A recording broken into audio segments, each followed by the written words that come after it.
tukicheck sasa hivi kupitia Instagram na mitandao yote ya kijamii, kuna kitu ambacho unajua tunapambania sana mtaani, kombe. Lakini kuna time unaona kama speed zako zimekuwa ndogo, unajiongeza na mambo mengine, mara usha left group, hasa hizo mchango hastakiwi. Kodi Mnyamwezi hapa anatupa kodi, mzee wangu.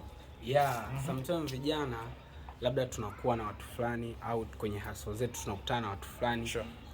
Piga miaka yao 2-3 wamejipata, una miaka yako 10 bado hujasebenza. Usije kafikia hatua ukajisi labda wewe hakuna chenye umepangiwa, usikate tamaa. Usije ukaingia kwenye ulehebo wa uvutaji wa bangi ama pombe fulani hivi za kwenda. Siko unanielewa, madawa fulani, sindano nyingi. Usijisi kwamba we bado.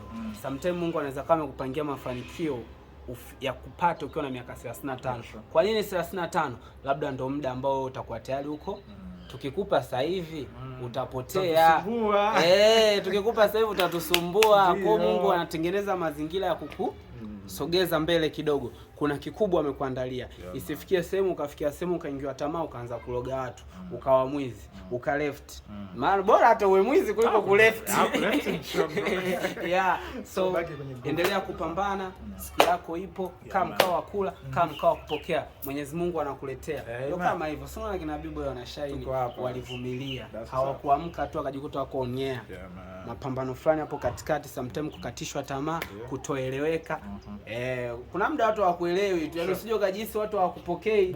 Ukajiona labda una muonekano wa kupokeleka, hamna, muda wako bado tu. So relax, fanya mambo yako in a positive way. Hapo zungumza na watu pia. Sisi tunakutana hata Instagram.